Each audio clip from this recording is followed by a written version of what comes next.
नाजरीन, इस वक्त मैं आपको बड़े अहम इशू पे आपसे बात करना जा रहा हूँ। हमारे साथ सैयदा रिदा हमायूं मौजूद है। ये साइंटिस्ट हैं। ये अब अपना तारुफ खुद करवा देंगी, तो इनसे हम इनके इशू पे बात करेंगे और ये इनसे पूछेंगे कि बुनियादी तौर पे हम जो कुछ लोग खाते हैं, हमारे बहुत सारे मसाइल हैं, सेहत के मसाइल हैं, और पाकिस्तान एक तरक्की पजीर मुल्क है, और तरक्की पजीर ममालिक के दीगर मसाइल में से सबसे बड़ा अहम मसला ये होता है कि यहाँ पे हमारा जो हमारी खुराक है, एक तो हमारे वसाइल इस इजाज़त नहीं देते कि हम अपनी बॉडी रिक्वायरमेंट के मुताबिक अपना फूड रख सकें। और हम सैयदा रिदा से पूछते हैं कि पाकिस्तानी जो कम वसाइल के बावजूद अपनी सेहत को किस तरह मेंटेन रख सकते हैं। जी, सबसे पहले तो मैं ये चाहूँगा कि आप अपना पूरा तारुफ करवा दें, जो कि मैं नहीं करवा सका। जी बिल्कुल, मेरा नाम सैयदा रिदा हमायूं है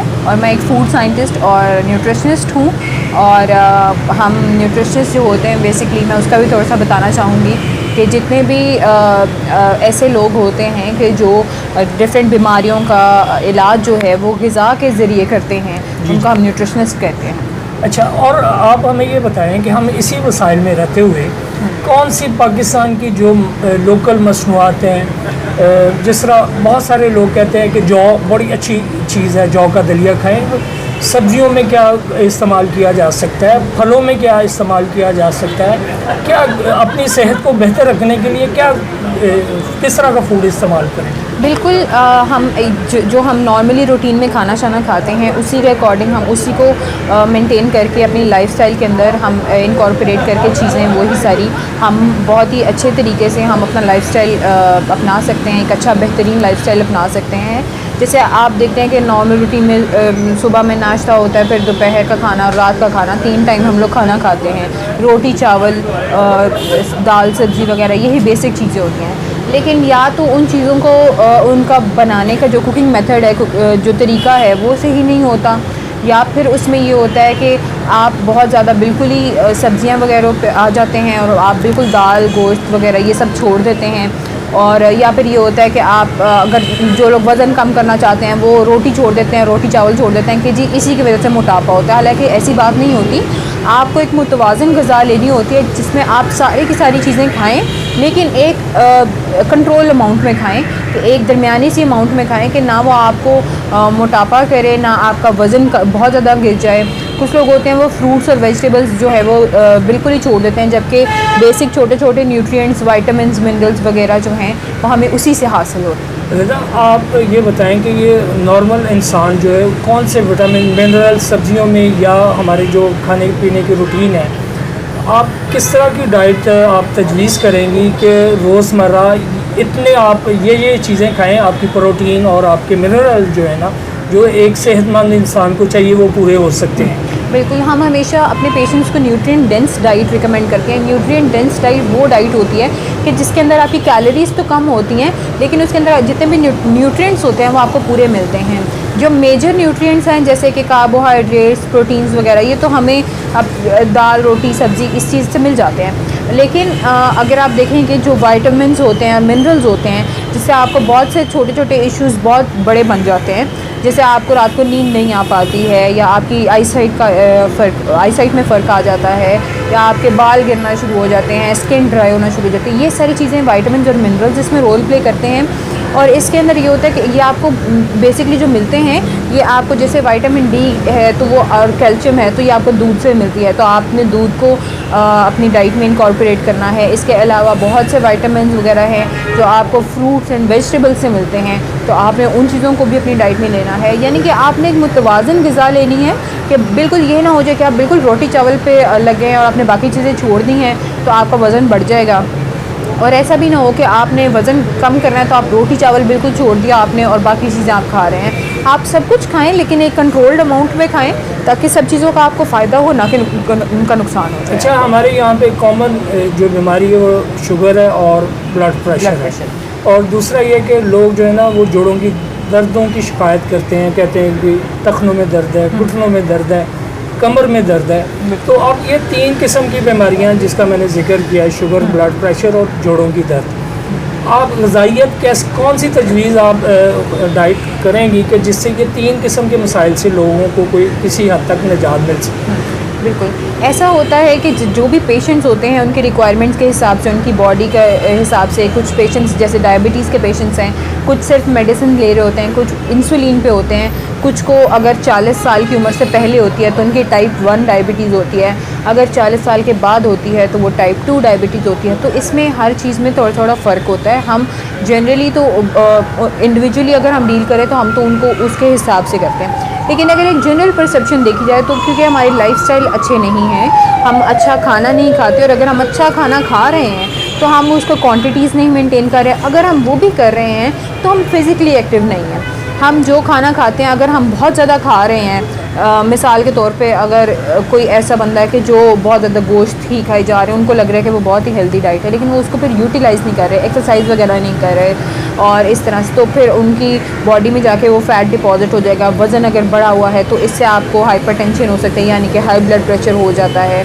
ठीक है, इसके हिसाब से इसके लिए हम उनको रिकमेंड करते हैं, डाइट पे थोड़ा सा कंट्रोल बताते हैं। उसके अलावा हम उनसे कहते हैं कि आप अपने आप को फ़िज़िकली एक्टिव रखें। फिर जिस तरह से डायबिटीज़ है तो ऐसा होता है कि आपके बॉडी का जो हार्मोन होता है इंसुलिन, जिसका काम है कि शुगर को कंट्रोल करना, मेंटेन रखना आपकी बॉडी में, जब वो हार्मोन आपका ठीक तरह से नहीं काम करता, या तो वो उतनी प्रोडक्शन नहीं हो रही होती आपकी बॉडी में, या अगर प्रोडक्शन हो रही होती है तो आपकी बॉडी में वो एबिलिटी नहीं रहती कि उसको अच्छी तरह से इस्तेमाल कर सके, तो फिर क्या होता है कि आपके जिस्म में जो शुगर का कंटेंट है, ब्लड ग्लूकोज लेवल जो है वो हाई हो जाते हैं। इस चीज़ को हम डायबिटीज़ कहते हैं, और इसके लिए भी हम लाइफस्टाइल चेंजेस बताते हैं कि आप चीनी वगैरह ना खाएं, परहेज़ करें, आप जो है वो अच्छा खाना खाएं, आप एक मुतवाज़न ग़िज़ा लें, और अगर आपको मीठे की क्रेविंग भी होती है तो कुछ ऐसे फल हैं जिसमें थोड़ा सा सिट्रस फ्रूट जिनको हम कहते हैं, विटामिन सी ज़्यादा होता है, यानी कि तुर्श जिनका टेस्ट होता है थोड़ा सा, माल्टे अब जैसे आने वाले हैं, ऑरेंजेस हैं, कीवी है, स्ट्रॉबेरी है, ये चीज़ें खाई जा सकती हैं। बिल्कुल ये नहीं है कि, क्योंकि जनरली तो यही परसेप्शन होता है कि जी डायबिटिक है तो ये फ्रूट्स नहीं खा सकते, लेकिन जिनका ग्लाइसेमिक इंडेक्स लो है, यानी कि उनमें चीनी का कंटेंट या शुगर का कंटेंट थोड़ा सा कम होता है, तो वो आप खा सकते हैं। इसी तरह से हम उनको ये भी रिकमेंड करते हैं कि वो फ़िज़िकली एक्टिव हों, क्योंकि जब वो फ़िज़िकली एक्टिव होंगे तो उन्होंने जो खाना पीना किया होगा वही इतना ज़्यादा उनको बर्न होकर फ्यूल उनकी बॉडी को प्रोवाइड करेगा कि उनको आउटर सोर्सेज से मीठा खाने की क्रेविंग नहीं होगी। अच्छा, एक बाज़ार से कोई दवाई है पाउडर फॉर्म में, वो मीठा बल्कि चीनी से भी ज़्यादा मीठी होती है, और वो डायबिटिक पेशेंट के लिए नुकसानदेह नहीं है, तो उसके कोई साइड इफ़ेक्ट हैं, और उस दवाई का आप नाम बता दें, वो देसी है, अंग्रेज़ी है, जर्मन है, लोकल है, कहाँ की है? बिल्कुल, इस दवाई का नाम बेसिकली सबसे पहले तो मैं बता देती हूँ, स्टीविया है, और बेसिकली ये एक दवाई नहीं है, ये एक चीनी की ही एक फॉर्म होती है, एक प्लांट बेस्ड शुगर होती है, और ये अक्सर आपको पाउडर फॉर्म में अवेलेबल हो जाती है। आप किसी, अगर आपको नहीं मिल रही, आप किसी भी ये जो प्लांट्स की जो शॉप्स होती हैं, नर्सरी वगैरह, इनके पौधा आपको वहाँ से मिल जाता है, यानी आप इसको घर में लगा सकते हैं। बिल्कुल, और ये बेसिकली ये होता है कि ये चीनी से ज़्यादा मीठा होता है, लेकिन इसमें ये होता है कि आपको आपकी जो ब्लड ग्लूकोज लेवल है उसको डिस्टर्ब नहीं करता, यानी जहाँ आप 1 चम्मच चीनी ले रहे हैं वहाँ आप इसका हाफ़ या उससे भी कम अगर आप लेंगे तो आपको उतना ही टेस्ट आएगा कि जितना आपको 1 चम्मच चीनी का आता है। बहुत ज़्यादा एक्सपेंसिव तो नहीं है? नहीं, बिल्कुल एक्सपेंसिव नहीं है, आसानी से बिल्कुल आसानी से दस्तयाब है। और दूसरी चीज़ ये है कि आप इसके अंदर आप देखें कि जो चीनी हमारे पास पहुंचती है वो बहुत से प्रोसेस से गुजर के आई होती है, वो एक प्रोसेस चीज़ होती है और वो हमारी बॉडी में जाके डिपॉजिट हो जाती है। जबकि जो स्टीविया होता है उसके अंदर ये होता है कि वो वो प्रोसेस नहीं होता, वो एक नेचुरल चीज़ है। ये लोकल पौधा है हमारा? हाँ जी बिल्कुल, मैं वही तो आपको बता रही हूँ कि आप किसी भी प्लांट्स की शॉप पे कहीं से भी आपको स्टीविया के नाम से आपको मिल जाएगा। इस बेसिकली नाम इसका स्टीविया है, लेकिन आपको ये डिफरेंट ब्रांड्स में मिलता है। अगर आप मार्केट से ख़रीद रहे हैं, पाउडर्ड फॉर्म में आप ख़रीद रहे हैं, तो आपने कोई भी डेजर्ट्स वगैरह एंजॉय करना है, कुछ भी करना है, आप स्टीविया से बनाएं तो आपको बेनिफिशियल होगा। अच्छा, एक आखिरी सवाल, अभी दूध की जिक्र हुआ, और दूध के बारे में तो ये सदियों से चली आ रही है बात कि दूध जो है ना रब का नूर होता है, इसमें कैल्शियम का बहुत बड़ा ख़जाना होता है। तो दूध हमारे यहाँ खालिस दूध भी दस्तयाब नहीं है, और जो दस्तयाब है डिब्बों में, डिब्बे के दूध के बारे में आपका क्या ख्याल है कि इसको इस्तेमाल करना चाहिए? बिल्कुल, मैं ये कहूँगी कि मैं कभी भी रिकमेंड नहीं करूँगी कि डिब्बे के दूध को इस्तेमाल किया जाए। अगर आपके पास अवेलेबल है फ्रेश मिल्क, तो आप कोशिश करें कि आप वो यूज़ करें, क्योंकि डिब्बे के दूध के अंदर ये होता है कि बहुत ज़्यादा प्रिजर्वेटिव्स होते हैं उसके अंदर, और वो ये होता है कि वो उसकी शेल्फ़ लाइफ बढ़ाने के लिए उन्होंने, यानी कि उसकी एक्सपायरी डेट जिस चीज़ की भी एक्सपायरी डेट जितनी ज़्यादा होगी वो उतना ख़तरनाक है, क्योंकि उसके अंदर प्रिजर्वेटिव्स वगैरह वो उतने ही ज़्यादा होते हैं। तो हमें कोशिश ये करनी चाहिए कि फ़्रेश मिल्क वगैरह लें, ताकि हमें वो चीज़ें जो है ना प्रॉब्लम ना करें आगे जाके इससे, क्योंकि मज़ीद बहुत सारी बीमारियां हो सकती हैं।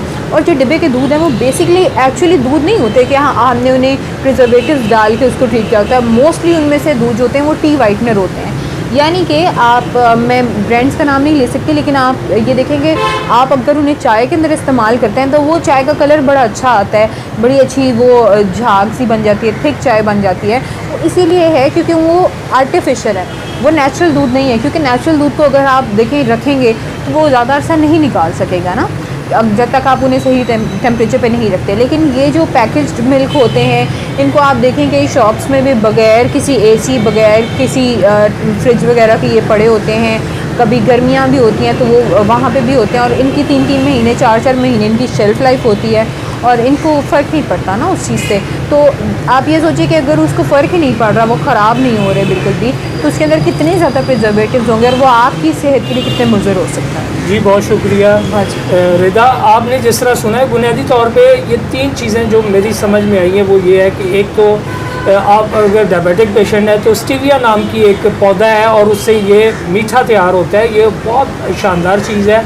ये शुगर के पेशेंट को कोई इसके साइड इफ़ेक्ट नहीं है। ये लोकल पौधा है, बाज़ार से आसानी से इसका पाउडर फॉर्म में दस्तयाब हो जाता है। दूसरा, ये जो बड़ी अहम बात की है वो ये डिब्बे में बंद दूध के बारे में इनका कहना है कि डिब्बे में जो दूध बंद दस्तयाब है मार्केट में, ये बुनियादी तौर पे इसमें बहुत सारे इसके जो फैट्स हैं, जो मिनरल हैं, वो ज़ाया हो जाते हैं। जिस हिद्दत से इसको गर्म किया जाता है उसमें पॉसिबल ही नहीं है कि इतनी लॉन्ग एक्सपायरी ये चले। इस लॉन्ग एक्सपायरी के लिए इसको गर्म किया जाता है। और तीसरी बात यह है कि हमें अपनी लाइफस्टाइल को बेहतर करना है। हमारे यहाँ पे बहुत सारी कुदरत की नेमतें दस्तयाब हैं जो हमारे लिए कुदरत ने इस मौसम की निस्बत से हमें दी हुई हैं, और उसमें मिनरल भी है, उसमें फ़ैट भी है, उसमें विटामिन भी है।